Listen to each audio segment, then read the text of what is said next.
Mga kapuso, nararanasan nyo na ba ang malamig na panahon? Papalapit na kasi tayo sa amihan season. Kumustahin natin ang mga kapuso natin sa labas sa unang balita live ni EJ Gomez. EJ! Igan, colder temperature is waving. Posibleng maranasan na raw yan sa susunod na linggo ayon sa Pag-asa. Ang 66 anyos na si Tatay Felipe, araw-araw nagbabike sa Marikina River Park. Para raw yan sa kalusugan niya at para ma-feel young at heart. Nito mga nakaraang araw, dama na raw niya ang mas malamig na panahon sa kanyang biking routine. Medyo malamig-lamig na, nagdi-December na malapit na. Tubod kasi magandang panahon. Kasi kung maulan naman, di naman kami magbabike. Kung mainit naman? Mainit naman, kunting oras lang, nag-ano kami ang kapractice.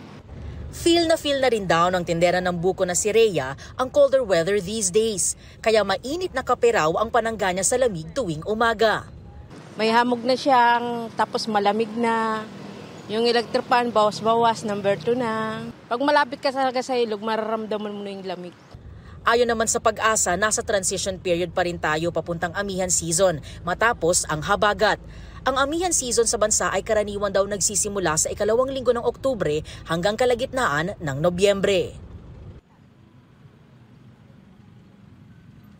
Igan, hati yung mga hugot ng mga ilang kapuso nating nakausap dito tungkol sa mas malamig na panahong nararanasan nila ngayon. Magkakaiba sila ng sinabi, yung mga nagbabike, ehersisyo at yung mga tumatambay lang dito sa may Marikina River Park, mas okay daw sa kanila ang panahon na ganito, yung hindi maalinsangan dahil mas mahaba ang oras nila sa kanilang morning routine dito sa may ilog. Yung mga nagtitinda naman gaya na lang ni Nanay Rhea na buko vendor, hindi okay sa kanya dahil tumutumal daw ang benta.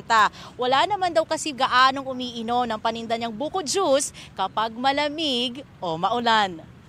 At yan ang unang balita mula rito sa Marikina. EJ Gomez para sa GMA Integrated News.